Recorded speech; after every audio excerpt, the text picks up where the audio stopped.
The average designer handbag is replaced every 28 months. 28. The entire luxury industry is built around that number, but 8 brands refuse to design that way. Every one of them was founded on a different principle. A handbag should be carried for decades, repaired without question, and passed down to a daughter. These are the 8 names the women who buy once and keep forever quietly carry to weddings, offices, and 20-year reunions. Most of them are not the names you expect, starting with a small American maker whose name most women have never heard. Number 8. Frank Clegg Leatherworks. Frank Clegg founded the company in 1970 in Fall River, Massachusetts, after apprenticing with traditional New England leather craftsmen. The workshop has not moved in over 50 years. Every bag is hand-cut, hand-edged, and hand-stitched by a small team trained directly by the Clegg family. Frank's sons Andrew and Ian now lead the production floor. 3 generations of the same family, 1 zip code, 1 workshop. The signature piece is the tall tote. It retails for $895 in vegetable-tanned full-grain bridal leather, manufactured by Wickett & Craig in Pennsylvania, an American tannery operating continuously since 1867. The lining is matching leather, not microfiber. The hardware is solid brass, custom cast for the workshop. Every bag carries a lifetime repair guarantee, executed in the same room where it was originally built. A Frank Clegg bag at $895 outperforms most luxury totes, priced at 3 to 4 times that figure. The leather is American. The labor is American. The repair is American. The bag your daughter inherits will be repaired in the same room your bag was built. That continuity does not exist anywhere else in this price band, and almost no woman outside the leather goods world has heard the name. Number 7. Polene. Polene was founded in 2016 in Paris by Antoine, Mathieu, and Elsa Motha, 3 siblings whose family has been in the French leather goods trade for 3 generations. The brand is younger than the others on this list, which makes its discipline more remarkable, not less.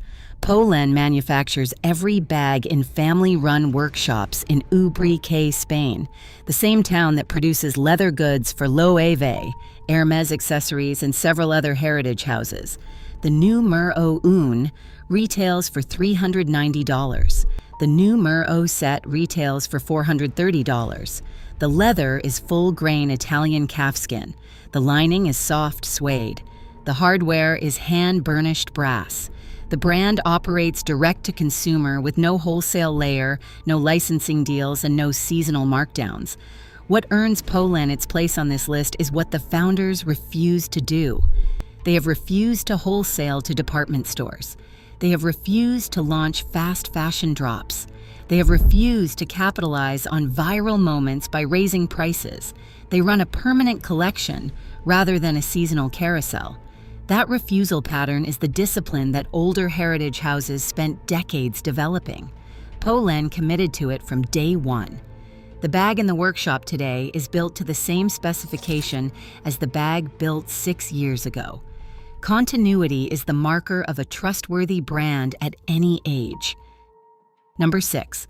Tanneur. Tanneur was founded in 1898 in Bourg-les-Orgues, France by Albert Tannery, a tanner whose surname gave the brand its identity. The French word Tanneur means tanner. The company has been in continuous operation for 127 years. The brand is currently owned by Loewe Participations, a French investment group focused on preserving heritage French leather goods houses. The Lee bag, the brand's most recognizable silhouette, retails for $545 to $695 depending on size. The double flap Lee retails for $695 to $820. The Romeo and Juliet lines retail in the same band. The construction is full-grain French calfskin, hand-finished in workshops in Saint-Julien-sur-Reysseux, France, and in Tunisia for the lower-tier production runs. Tanneur sits at a different cultural position than the other heritage brands on this list. The brand is recognized inside France as the bag of the thinking woman. French government ministers, editorial directors, and university professors have carried Louis Tanneur for decades, while the American luxury press covered the more recognizable French houses. The brand has resisted the obvious commercial path of expanding into wholesale, heavy department store distribution and has stayed close to its French and direct-to-consumer customer base. Estimated production cost on the Amy Lee sits between $80 and $130. That is a markup of 4 to 6 times. Compared to the 8 to 15 times markup typical of mass-market luxury houses, Louis Tanneur represents the discipline of a brand that has refused to be repositioned. The bag your Parisian colleague carries to the office, and the bag a New York shopper is paying 4 times more for at a fashion house brand, often share the same European workshop region. The label changes. The leather does not. A subscriber surfaced this brand in the comments of our first video, and it earned its place on this list within 30 seconds of being researched. Number 5. Loewe. Loewe was founded in 1846 in Madrid as a leather goods workshop serving the Spanish royal court. The brand is the oldest continuously operating luxury house in Spain.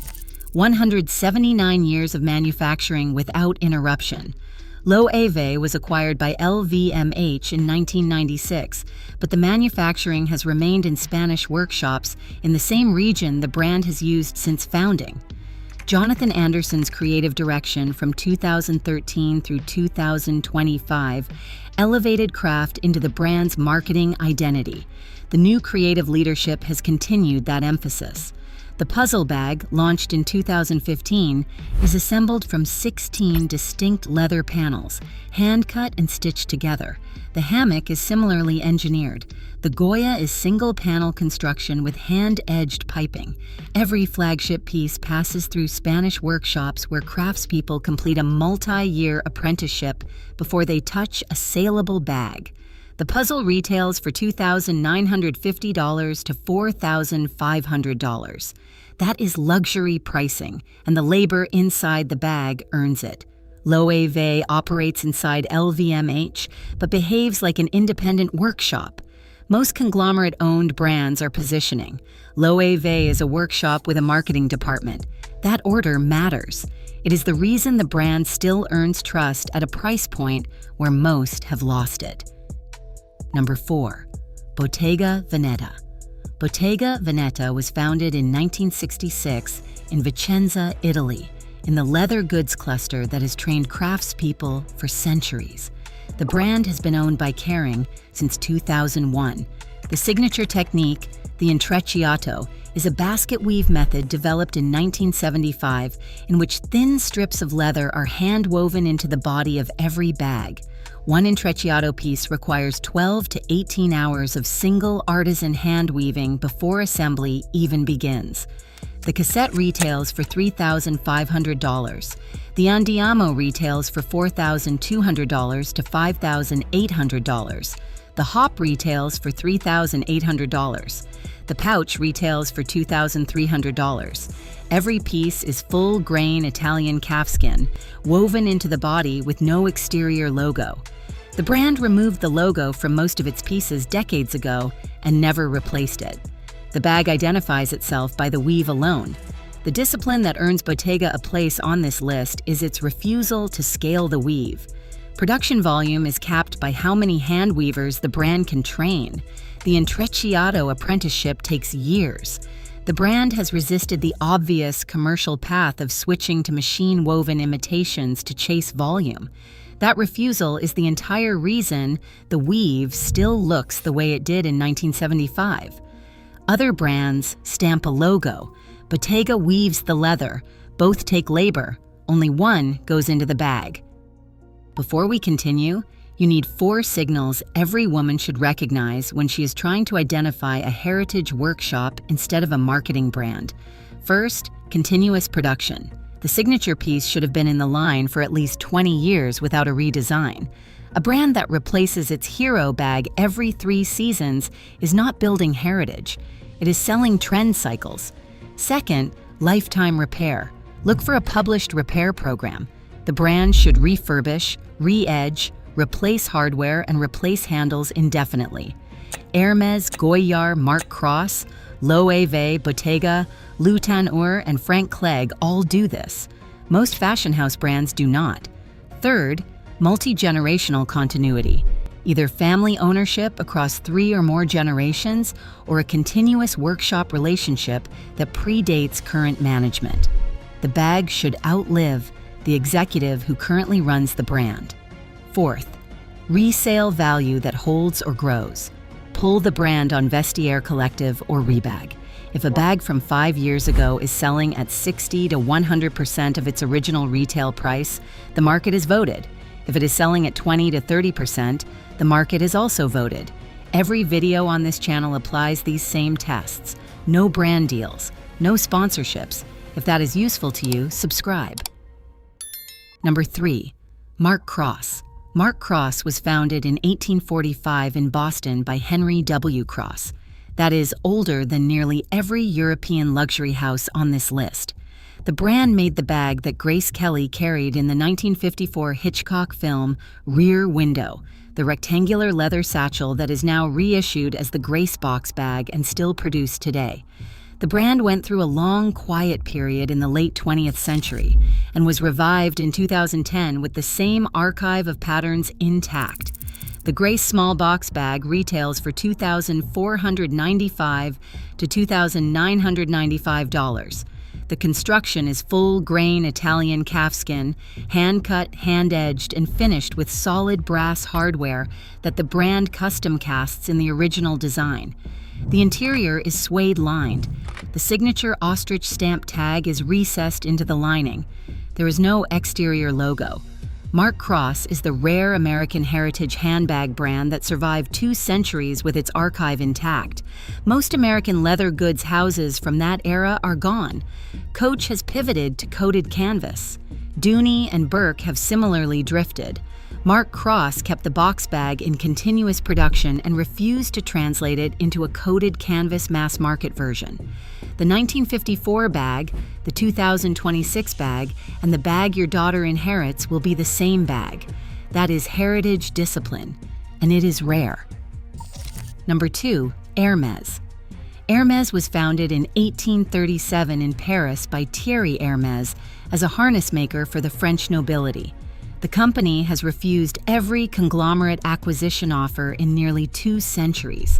It remains family-controlled, with the descendants of the original Hermes family holding a controlling stake through a multi-tiered ownership structure.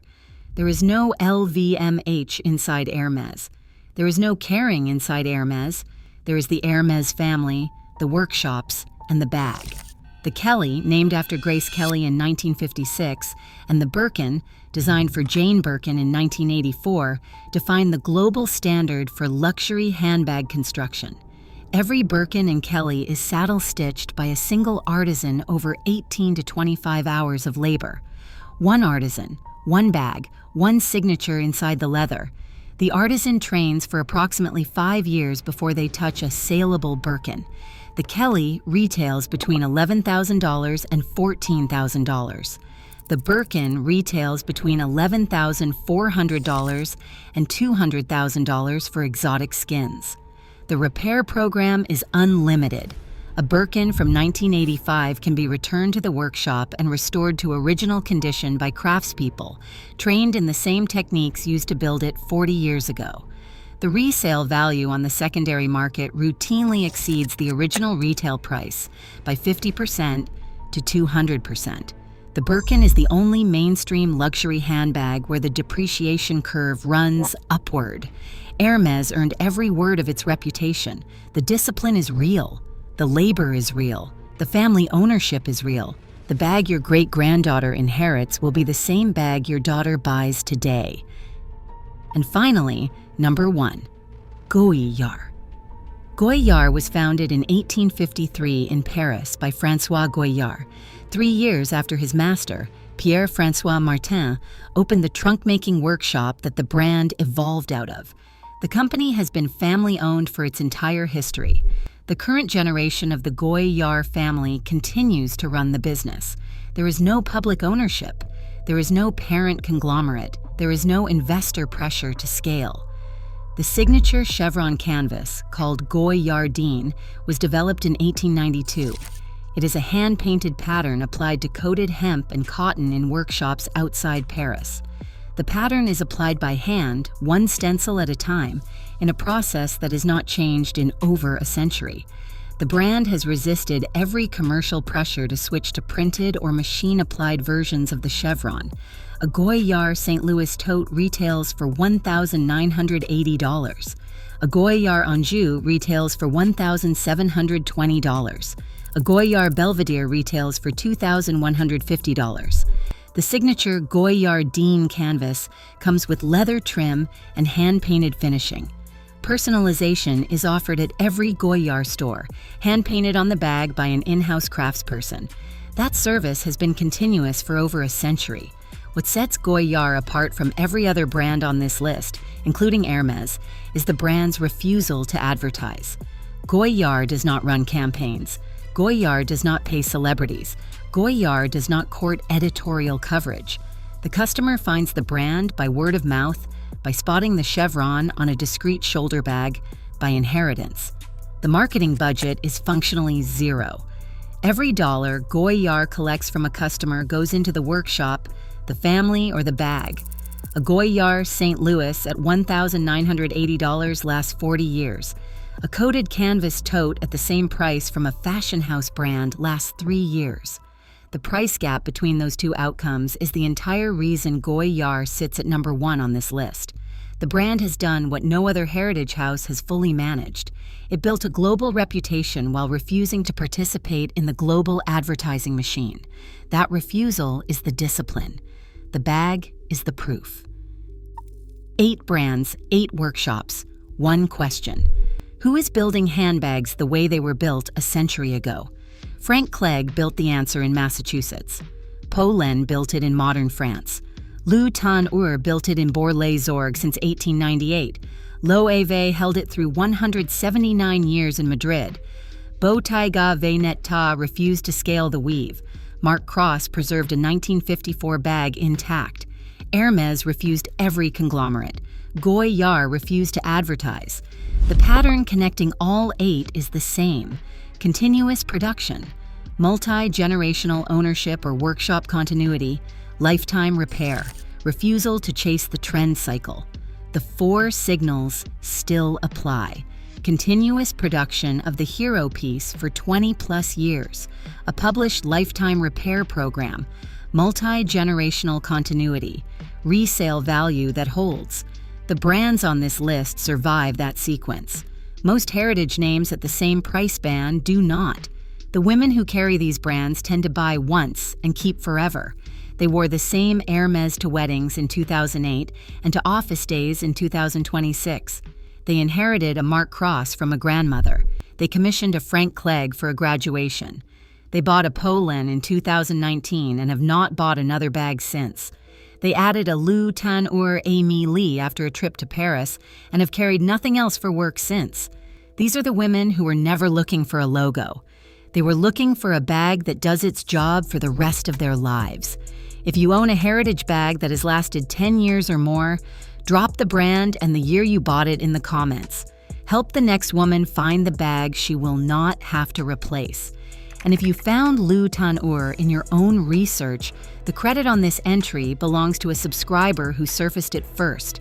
If you missed our breakdown on the 8 designer handbag brands to never buy, it is linked below. Same pattern, opposite direction. Our other videos on the goldmine brands and the 7 designer brands robbing women blind are also linked. Every video on this channel follows the same money, the same way. Subscribe if you have not. This channel follows the money, not the marketing.